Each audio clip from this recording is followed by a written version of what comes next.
오늘은 어린이 주일입니다. 어린이 주일은 이제 매년 1년에 한 차례씩 돌아오기 때문에 그냥 그렇게 보낼 수도 있고 또 어린이 주일을 의미 있게 우리가 보낼 수도 있습니다. 그리고 어린이 주일에게에서 우리 어린 아이들에게 우리가 어떻게 해야 하는가라고 하는 것을 우리 성경 속에서 한번 찾아보면서 그 의미도 한번 생각해 보기를 원합니다. 우리 하나님은 사람들을 사랑하세요.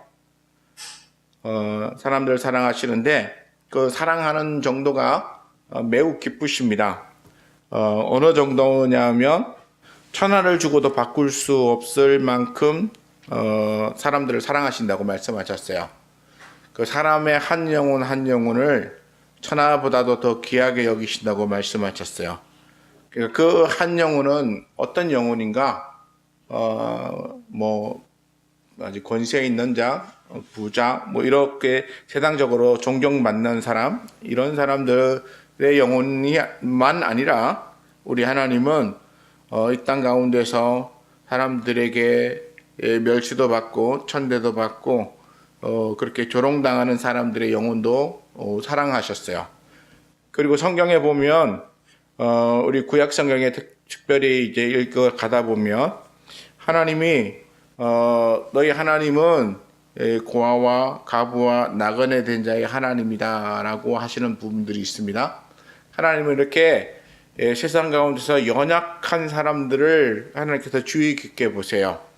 그래서 그 연약한 사람들이 하나님 안에서 그 연약함을 극복하고 하나님이 주신 은혜와 복 받으며 살아갈 수 있도록 그렇게 말씀으로 가르쳐 주시고 계시고 하나님께서 그렇게 연약한 자들을 관심을 갖고 나는 그런 자의 하나님이다 라고 하시는 데는 또 다른 이유가 있죠. 너희도 나와 같이 그렇게 연약한 자들을 돌아보라 라고 하시는 거예요. 그러니까 우리가 하나님을 믿는 사람들이라면 하나님을 믿는 그 믿음으로 하나님이 하시는 것과 똑같은 일을 우리에게 동일하게 하기를 원하세요. 그러니까 내가 고아와 가부와 나그네, 이 나그네라고 하는 것은 그냥 여행하기 위해 떠도는 나그네가 아니에요. 그 소위 말하는 우리 그 집시 같은 사람, 정처할 수 있는 거처가 없어서 떠돌아다니는 사람. 우리가 성경 속에서 믿음의 조상이라고 말했던 아브라함도 나그네였어요. 우리 성경에 그냥 아브라함 이러니까 아브라함은 뭔가 부자였고 그 다음에 거느린 사람도 많았고 그러다 보니까 나그네라고 생각을 안 하는 경우가 많은데 나그네였어요. 그리고 이삭도 나그네였어요. 그리고 야곱도 나그네였어요. 왜냐하면 그들이 정착해서 살 수 있는 땅을 가지고 있지 않았고 남의 땅에 들어가서 잠시 동안 거하다가 무슨 일이 생기면 또 옮겼어요. 그래서 다툼이 생기면 옮기고 또 다툼이 생기면 옮기고 또 기근이 생기면 옮기고 그러면서 이 땅 가운데서 뭔가 정착하지 못한 사람들 이런 사람들을 나그네라고 부르는 거예요. 그리고 그 나그네의 현대식 표현 이름은 어떻게 되냐면 홈리스, 다시 말해서 집이 없는 사람들, 자기 거처가 없는 사람들. 그러니까 우리 IMF가 온 다음에 서울 지하철역이라든가 한때 지하철역이나 이런 데 가면 노숙자들이 참 많았죠.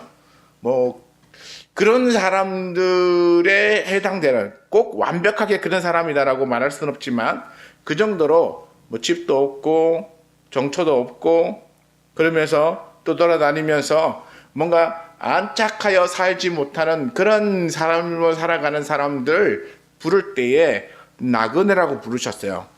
그런 거 생각하면 아브라함이나 이삭이나 야곱이나 그래도 좀 부유하게 이렇게 유목민으로 이렇게 떠돌아다녔으니까 좀 그래도 잘 사는 편에 속했지만 그러나 우리 주님께서 고아와 가부와 나그네의 하나님이라고 말했던 그 나그네는 이렇게 정말 삶의 형편이 좋지 못한 사람들을 이야기하는 것입니다. 그러니까 그런 사람들의 하나님이세요. 그런 사람들을 보살피는 분이시라고 말이야. 그 말의 의미는 저는 이렇게 또 해석해요. 하나님은 이 땅 가운데서 연약하다고 생각되어지는 사람들을 내가 그냥 두고 보지 않는다. 그러니까 세상 가운데서 뭔가 남에게 소외되고 또 핍박받고 멸시당하는 사람들을, 나는 그 사람들을 그냥 외면하지 않는다라고 말씀하시는 것이죠. 그러니까 우리 예수님도 세상에 오셔서 사역을 하셨어요. 어디서 사역하신지 여러분 기억하십니까? 우리 예수님의 사역의 80-90%는 갈릴리 지방에서 사역하셨어요.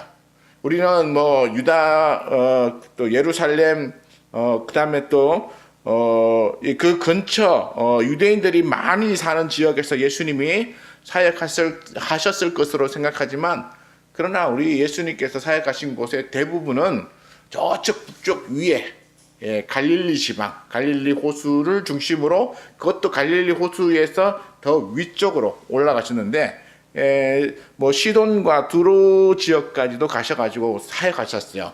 그 지역은 이방인들의 지역이라고도 말하고, 또 사람들에게 멸시와 천대를 받는 곳이고, 또 흑암의 지역이라고도 성경은 말하고 있어요. 그러니까 사람들이 그다지 관심을 갖지 않고, 여기는 별로 이렇게 수준이 높지 않아, 뭐 이 정도가 아니고, 여기는 사람들에게 좀 이렇게 멸시를 받는 곳이었어요.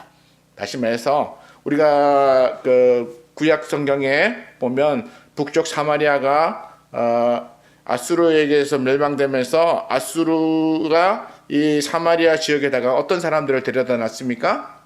이방 사람들을, 잡다한 사람들을 데려다 놨어요. 그러니까 그 사마리아에 남아있는 유대인들과 또 잡다한 이방인들이 들어와서 서로 같이 어울려 살면서 혈통적으로 이렇게 혼합이 되어져 있는 그런 곳이었죠.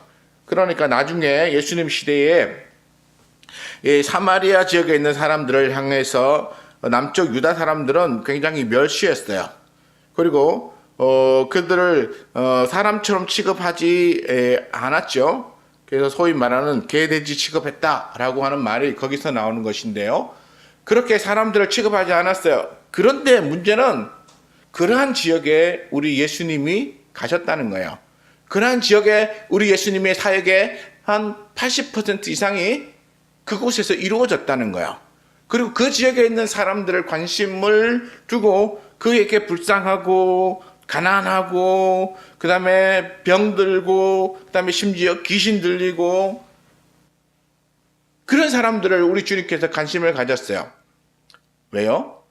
우리 주님은 이렇게 세상 가운데 약하고 또 세상 가운데서 멸시받는 사람들의 영혼을 하나님께서 특별히 관심을 가지셨는데, 그 특별히 관심을 가지신 이유는 단 하나예요.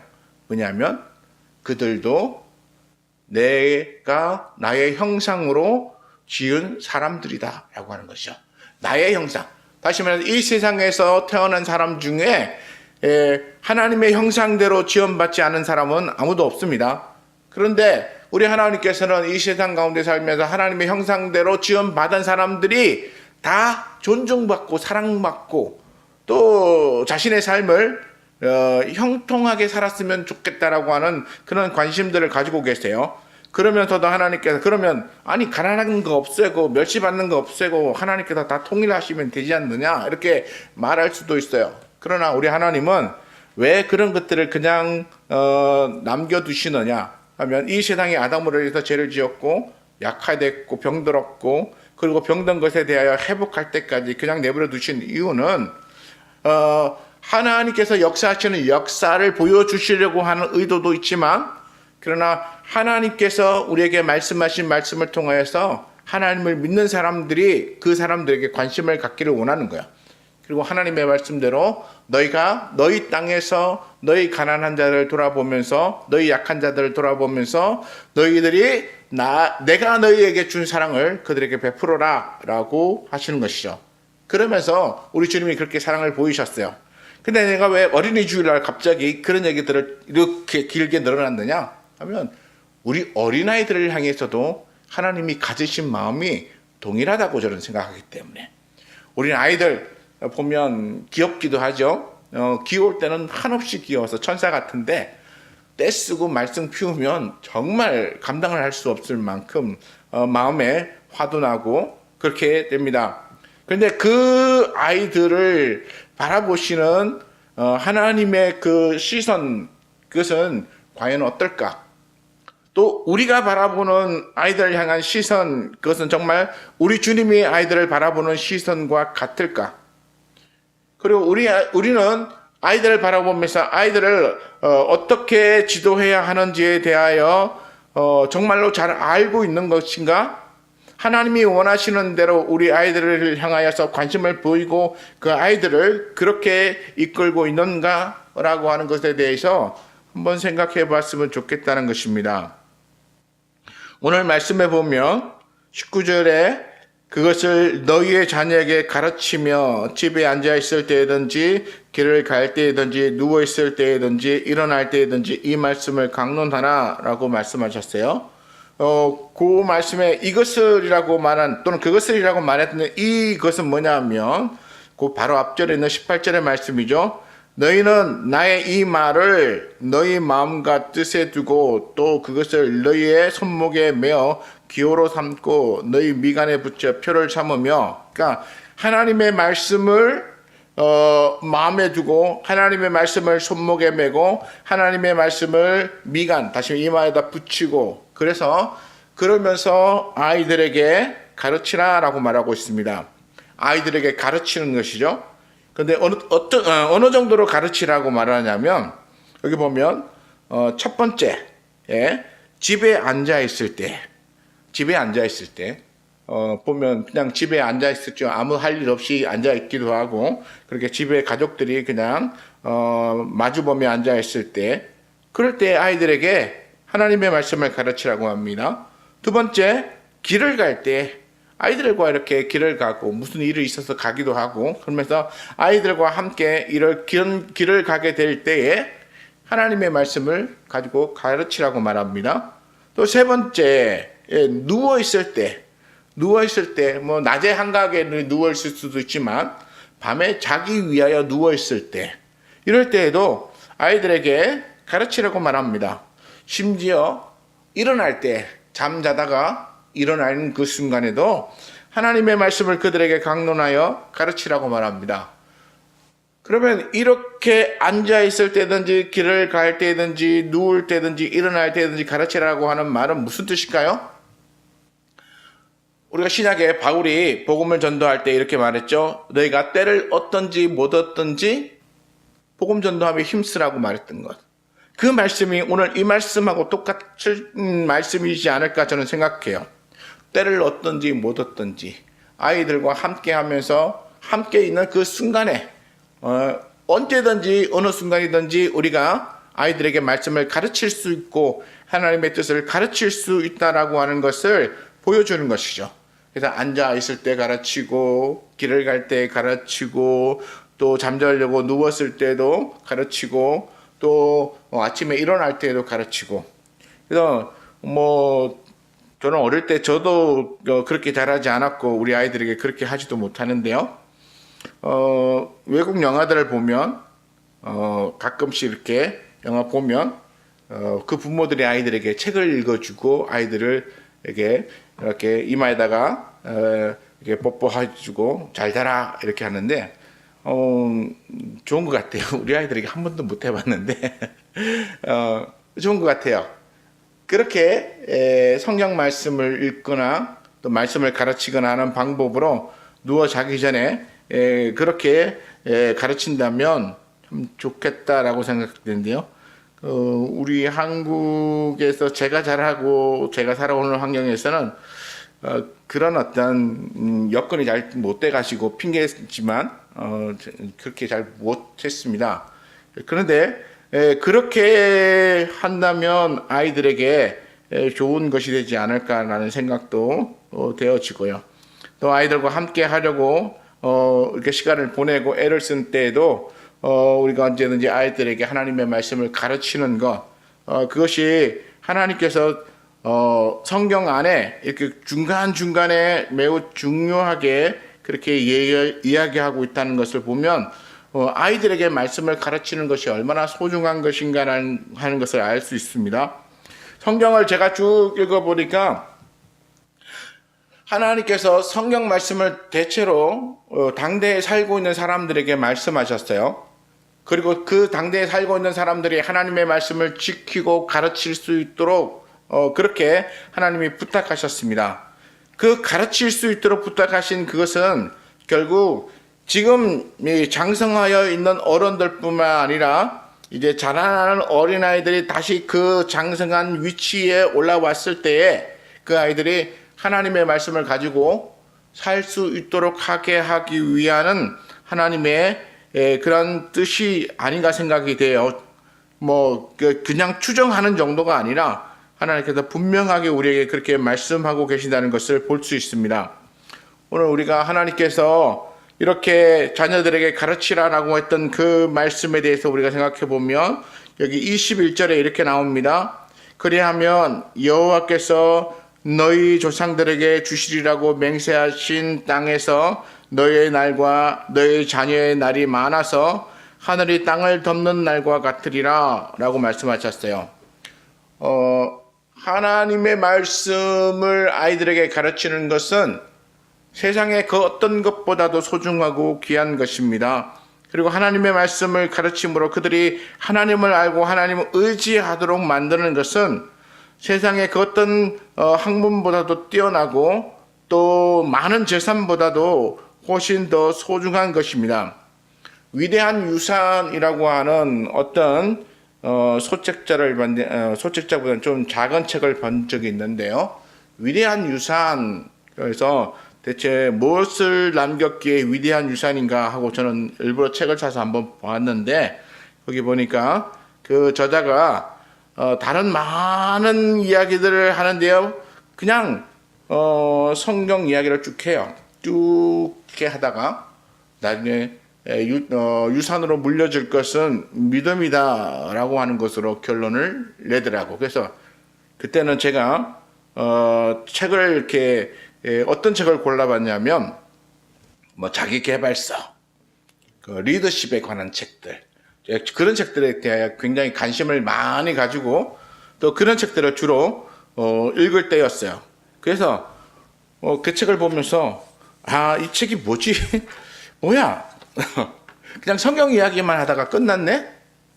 그래서 성경 이야기를 들려주고 끝나서 저는 제 관심 바뀌었어요. 다시 성경 이야기 자체가 관심 밖이 아니라 리더십에 관한 것을 배우고 어떻게 하면 좀 지도력 있는 리더가 될 수 있는 방법을 이렇게 체득할 수 있을까라고 하는 관점에서 그 책을 봤기 때문에 되게 책이 허무하게 끝났어요. 그리고 이거 그냥 내가 책을 잘못 샀나 보다. 그리고 지나갔었는데 지금 생각해 보면 그때는 제 관심이 그런 리더십에 관한 것에만 있었거든요. 세상적으로 어떻게 사람들에게 영향력을 끼칠 것인가, 또 세상에서 어떻게 내가 지도력을 발휘해서 성공할 수 있을 것인가라고 하는 그런 관심을 가지고 그 책을 읽었더니 그 책의 의미가 그냥 지금까지 성경을 듣고 왔고 설교를 들었고 또 다른 어떤 성경에 관한 이야기가 적혀 있는 책을 본 것하고 별 다를 바가 없었거든요. 그래서 다 읽고 난 다음에 이게 뭐야 속으로 그냥 약간 허무하게 책을 덮었던 적이 있었습니다. 그런데 지금 나이가 좀 들고 나니까 그게 아니라는 사실을 알았어요. 나이가 들고 나니까 우리 자녀에게 믿음을 물려주는 것보다도 더 귀한 것은 없다라는 것을 깨닫게 되었어요. 세상의 가치가 내가 노력하고 내가 수고해서 뭔가를 많이 모아놓으면 그러면 나의 성공을 보장하고 그리고 그것이 나의 안전을 책임져 줄 것이다라고 하는 생각이 그 젊었을 때는 정말 많았어요. 아마 저같이 그렇게 생각하신 분들도 많을 거예요. 그래서 세상은 성공할 수 있다. 그 성공을 위해서 내가 노력만 한다면 그리고 내가 게으르지 않고 최선을 다한다면 그래서 그 결과로 반드시 성공할 수 있다라고 하는 생각을 가진 사람들이 많이 있을 거라고 생각합니다. 근데 제가 뭐 잘 산 인생이라고 말하기에는 좀 많이 부족하지만, 그러나 제가 돌아본 제 인생을 통하여서 보건대 하나님께서 우리를 이끌지 아니하면, 하나님께서 나에게 그것을 허락하지 아니하면 내가 기대하고 내가 원했던 것을 얻는다는 것이 불가능에 가깝다라고 하는 사실을 깨닫게 되었습니다. 사람이 너 열심히 노력해 성공할 수 있어 라고 그렇게 가르치는 가르침이 우리에게 합리적으로 들릴 수 있어요. 왜냐하면 세상은 노력한 만큼 얻을 수 있을 것처럼 보이기 때문이죠. 그러나 내가 노력한 것에 대하여 노력한 그 결과를 노력한 만큼 얻을 수 있으려면 우리 인생에 부딪히는 여러 가지 변수들이 있잖아요.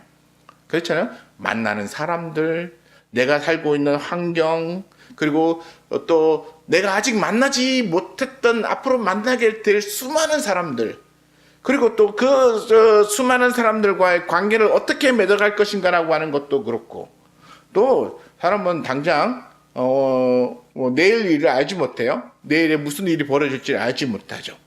그렇기 때문에 우리에게 다가올 우리의 인생에 수많은 그 변수들이 있는 가운데서 그 변수들을 다 잘라내고, 그리고 내가 최선을 다하여 노력만 하면 나는 내가 원하는 이런 결과를 얻을 수 있을 거야 라고 생각하기 때문에 아이들에게 노력하라고 해요. 또 노력하는 것마저도 없으면 사실은 좀 안 되지만 노력하라고 말하고 공부하라고 말하고, 그리고 그 아이들이 그렇게 하면 성공할 수 있다라고 아이들에게 자꾸 자극을 주죠. 그러나 인생을 좀 살아본 사람들은 그게 나의 노력과 나의 수고만으로 되는 게 아니라는 사실, 우리 하나님을 알 사람들은 그게 하나님께서 나를 인도하시고 그리고 하나님께서 내게 그것을 허락하시지 않으면 그것이 내게 이루어지지 않는다는 사실도 발견하게 되는 것이에요. 그렇기 때문에 우리는 그러한 인생을 살아본 사람들로서 우리 자녀들에게 할 수 있는 것은 무엇이냐? 내 힘과 내 능력으로 내 인생 하루하루 살아가면서 부딪히게 될 수많은 변수들을 내가 마음대로 조정하고 내가 원하는 대로 방향을 정하여 이끌 수 없다면, 그러면 그러한 변수를 조정하시고 이끌어 주시는 분에게 맡기는 것이죠. 그러한 변수를 다 고려하시고 그럼에도 불구하고 사랑한다라고, 내가 너를 사랑한다라고 말씀하시는 그분에게 우리의 인생을 맡기는 거예요. 그리고 우리는 연약합니다. 우리는 할 수 없습니다. 그러니 주여 우리를 받아주시고 또 우리를 주 은혜 가운데 있게 하여 주시옵소서라고 말하면서 의탁하는 거예요. 제가 처음 시작하면서 우리 하나님은 고아와 가부와 또 나그네 된 자의 하나님이시라고, 또 우리 예수님은 세상에 오셔서 그렇게 멸시와 천대받는 그런 창기와 세리와 이런 어떤 연약한 자들과 함께 하시면서 사역하셨어요. 그리고 예수님이 사역하신 그 지역은 유대인들로부터도 이렇게 외면당하는 지역에 속한 사람들이었어요.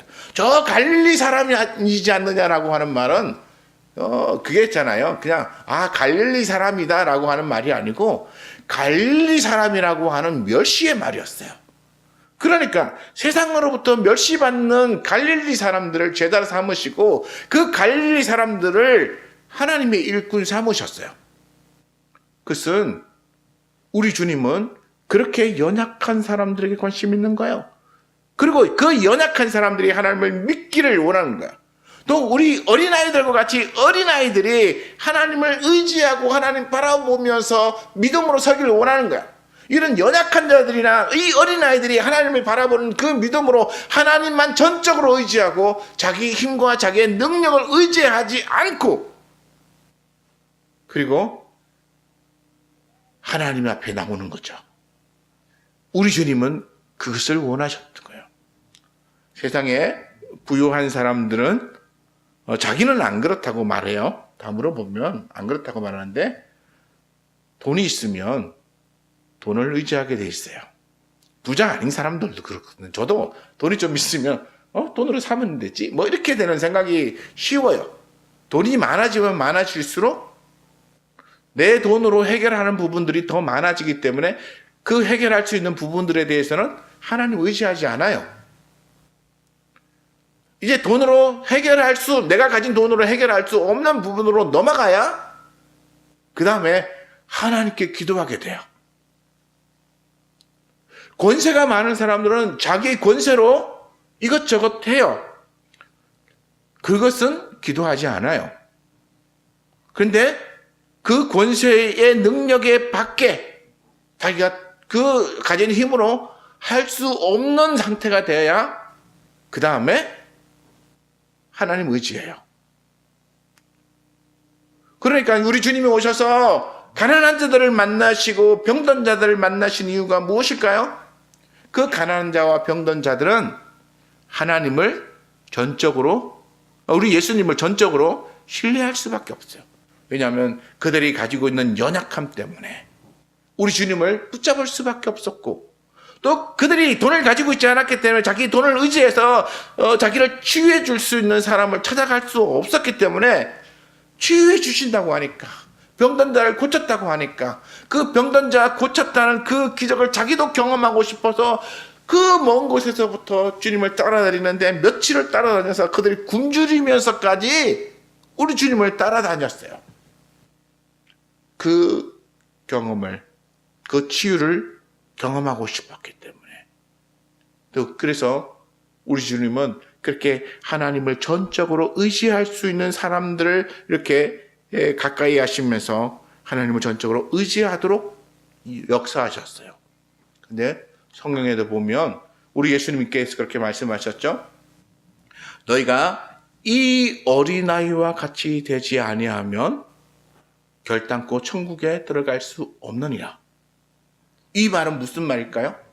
어린아이 같이 순진한 막 이렇게 여러 가지 있지만 그 다른 걸 다 이렇게 합쳐갖고 한마디로 딱 정리하면 어린아이들은 예수님을 전적으로 의지할 수밖에 없는 조건들을 다 가지고 있는 거예요. 부모가 부자인 아이들도 있겠지만, 그러나 어린아이들은 대체로 힘이 없고 연약하고 그 다음에 지혜도 없고 자기를 자랑할 만한 것도 아무것도 없어요. 아이들은 하나님의 말씀을 들으면 순수하게 믿고 받아들여요. 그리고 순수하게 받아들이고 그것을 그대로 이렇게 자기 삶에 실천하죠. 제가 우리 윤서가 아직 3달을 완전히 채우지도 않았는데 피아노 치는 거 보면 놀라워요. 일주일에 5번인가요? 5번 가서 1시간, 1시간도 아니고 50분이죠? 50분 가서 피아노 치고, 가서 오는데, 과연 그렇게 해서, 실력이 얼마나 늘까? 사실 약간의 부정적으로 봤어요. 얼마나 오래 쳐야 자기가 이렇게 원하는 대로 반주를 할 수 있을까라고 생각했는데, 한 2달 조금 넘게 다니는데 피아노 소리가 이렇게 확 달라지고 있어요. 이 손가락의 움직임을 눈으로 보지 않았지만 피아노 소리를 들으면서 이 아이가 손가락 움직임이 벌써 저렇게 자연스러워지고 있다라고 하는 것을 느꼈어요. 그러니까 이 어린아이들이 쉽게 배우는 거죠. 그리고 저도 제가 어린 시절을 겪으면서 학교를 다니고 다 이렇게 해서 여기까지 왔는데, 제가 장성해서 그런지 모르겠는데 우리 아이들이 학교 갔다가 돌아와서 또 학교 가고 다시 돌아오고, 우리 아이들은 학원을 안 보내니까요, 집에서 대체 공부하는지 안 하는지 잘 모르겠어요. 아버지가 돼서 별로 관심을 못 가져서 그런지 가면 맨날 딴 거 하고 있고 딴 거 갖고 놀고 있고 그래요. 그래서 과연 이 아이가 학교에서 무엇을 배우고 있을까? 그리고 그 배운 게 이 아이에게 얼마나 제대로 지식으로, 그리고 이 아이를 이렇게 장성하게 키울 수 있을까라고 하는 것에 대하여 그 모습을 보고 있으니 조금 부정적인 생각이 드는 거예요. 제가 진짜 학교 가서 뭔가 제대로 배워오고는 있는 건가라고 하는 생각이 드는데, 아직까지 확답은 잘 못하겠지만 분명히 뭔가 배워서 성장은 하고 있다는 것을 느끼겠어요. 그런데 그 아이들이니까 조금만 가르쳐도 그것을 더 많이 받아들이는 거예요. 아이들이니까 조금만 가르쳐도 그 아이들이 그 가지고 있는 생각이 그 가르침에 의해서 이렇게 정립이 되어져서 이렇게 가게 되는 거예요. 오늘 우리 하나님께서 아이들에게 이렇게 집에 앉았을 때든지 길을 갈 때든지 누웠을 때든지 일어날 때든지 이렇게 하나님의 말씀을 강론하며 그 아이들에게 가르치라고 하신 말씀의 이유가 여기 있는 것 같아요. 우리 아이들은 조금만 가르치면 금방 그것을 깨닫고 그리고 금방 그것을 따라서 해요. 때로는 어떤 때는 그 말씀이 무슨 말씀인지 잘 이해를 못해도 아이들은 그것을 우리 어른들보다 훨씬 더 빠르게 받아들이고 있는 것을 볼 수 있어요. 그러니까 아이들이 하나님의 말씀으로 지도하는 지도자의 이 말을 들으면서 그 말씀을 받아들이고 그 말씀을 마음에 새기면서 그 새긴 말씀대로 그의 인생을 살아가고 있다는 것이죠. 그러니까 우리 주님이 이 아이들에게 하나님의 말씀을 그 마음에 이렇게 심을 수 있도록 가르치라고. 그래서 심을 수 있도록 가르치는데 그 가르침이 아이들을 그러한 인생으로 이끌어 갈 것이다 라고 우리에게 말하고 있습니다. 그래서 어린아이와 같이 되라 라고 하는 것은 하나님의 말씀을 그렇게 순수하게 받아들이고 그 말씀을 삶으로 실천을 옮길 수 있는 그런 사람이 되라 라고 말하는 그 말씀이거든요. 그러니까 오늘 우리는 우리 교회든지 또는 다른 교회든지 상관없이 아이들에게 하나님의 말씀을 가르쳐서 그 아이들이 하나님의 말씀을 듣고 그 말씀을 마음에 새겨서 그의 인생을 하나님을 향하여 살아가는 인생으로 바꿀 수 있도록 그렇게 지도해 줘야 한다는 것이요. 어린이날에 또는 어린이 주일에 우리가 할 수 있는 것은 바로 그런 것이라는 것입니다. 또 우리 어른들이 할 수 있는 것도 그런 것이라는 것이죠. 그러면 우리 아이들에게 그냥 말씀을 가르치고 말씀을 이렇게 성경을 잘 풀어서 아이들이 이해할 수 있도록 가르치는 것만으로 아이들이 믿음의 길을 잘 갈 수 있는가라고 하는 부분에 있어서는 성경은 우리에게 그렇지 않다라고 말합니다. 그 말은 무슨 말이냐면 그냥 성경만 풀어서 가르치는 게 아니고 성경 말씀에 보니까 이렇게 말해요. 18절에 너희는 나의 이 말을 너희 마음과 뜻에 두고 또 그것을 너희 손목에 메어 기호를 삼고 너희 미간에 붙여 표를 삼으며 라고 말하고 있습니다. 여기서 말하는 너희는 누굽니까? 그 자녀를 가지고 있는 부모를 얘기하는 것이죠. 유대인들 이 전체를 얘기하는 거예요. 어른들, 자녀를 가지고 있는 너희는 나의 말을 너희 마음과 뜻에 두고 또 그것을 너희 손목에 메어 기호를 삼고 그리고 너희 미간에 붙여 표를 삼은 그러한 삶을 살아가는 사람 너희는 19절에 그것을 너희 자녀에게 가르치며 집에 앉아 있을 때든지 또 길을 갈 때든지 누웠을 때든지 일어날 때든지 이 말씀을 강론하라 라고 말해요. 그리고 집안에 온사방에 붙이라고 말해요.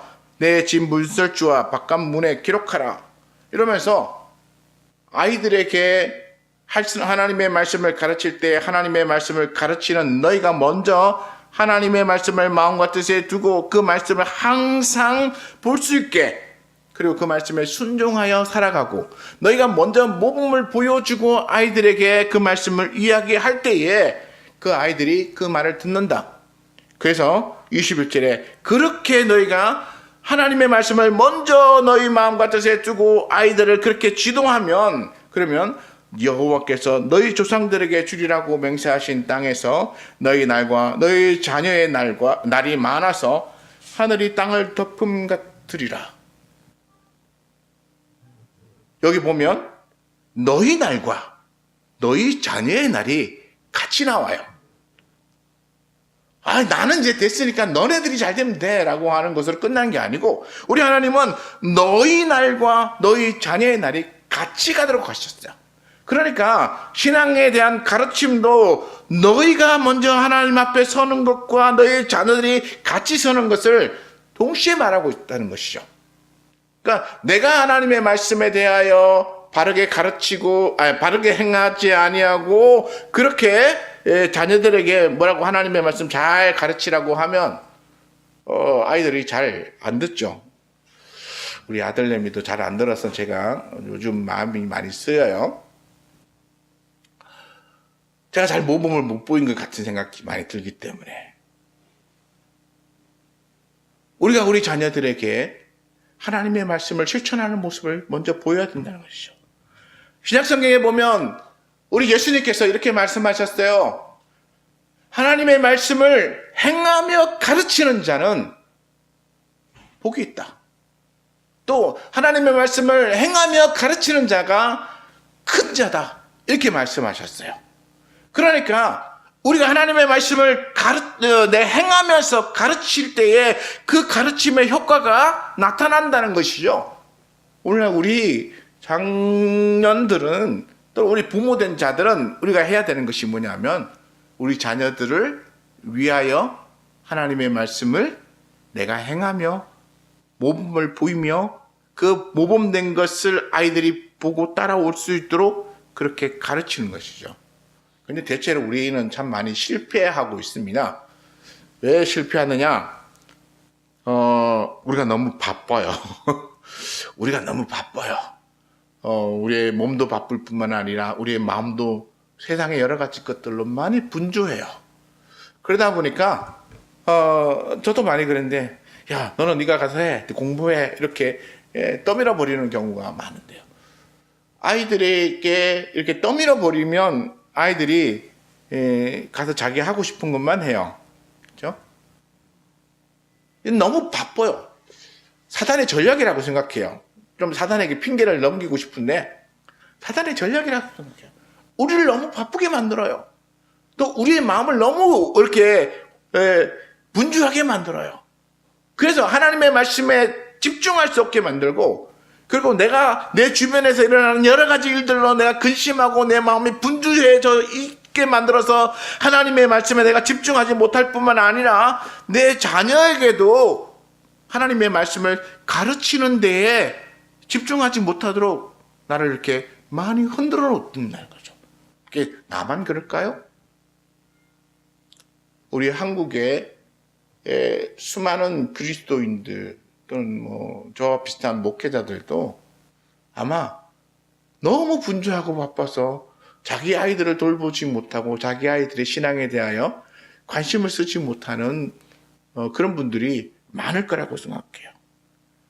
우리는 좀 그랬으면 좋겠어요. 나의 분주함을 조금 줄였으면 좋겠고 나의 근심과 걱정거리는 내가 가지지 말고 하나님께 좀 맡기고 그냥 우리는 하나님을 의지하는 모습을 아무것도 없어도 내가 이런 상황 속에서도 내가 내 하나님을 바라보고 있다는 모습을 좀 보여주고 내 자녀들도 그렇게 갈 수 있도록 내 모습 내가 뭐 자랑스럽게 보여주거나 내가 대단히 성공적인 이런 모습을 보여주어서 아이들에게 아빠가 자랑스럽지 라고 말할 수 없어도 하나님 묵묵히 바라보고 어려운 환경에서도 하나님 의지하는 모습 보여주면서 내가 이렇게 하나님 의지하고 사는 거야 라고 하는 것을 실천하여 보여줄 때 아마 자녀들이 지금은 혹 깨닫지 못하더라도 나중에 돌아보고 우리 아버지가 또는 우리 어머니가 그때 그 어려운 시절에 하나님을 바라보면서 묵묵히 그렇게 하나님을 의지하셨어. 내가 그때는 잘 이해하지 못했고 왜 그러시는지 답답해서 정말 원망도 많이 했지만 돌아보니까 하나님 의지하는 것이 얼마나 귀한 것인지를 그때 보여주셨어 라고 하는 말을 할 수 있는 그런 모습을 우리가 보여주면 어땠을까 하는 생각이 듭니다. 오늘 우리 북이문교회 우리 성도 여러분들이 하나님의 말씀 붙잡고 뭐 지금은 우리 아들 외에는 다들 장성하셔가지고 이제 가르칠 그런 건 없다고 생각될 수도 있겠지만 그래도 부모가 자녀들을 위해서 기도해주고 또 자녀들이 믿음 가운데 이렇게 살아갈 수 있도록 또 여러 모양으로 많이 하나님 의지하고 살아가시는 모습을 보여줄 때에 자녀들이 나이가 들어도 여전히 부모의 모습을 통하여서 또 깨닫고 또 원하시는 길로 또 가시리라 믿습니다. 그래서 하나님 앞에서 우리에게 맡겨진 자녀는 나이가 어리든 장성해 있든 간에 내가 그들의 영혼을 책임져서 하나님 앞으로 인도해야겠다라고 하는 그런 믿음을 가지시고 포기하지 마시고 끝까지 노력하시는, 그래서 우리 어린아이들을 주님께로 인도하시는 저와 여러분 되시길 축원합니다. 기도하겠습니다.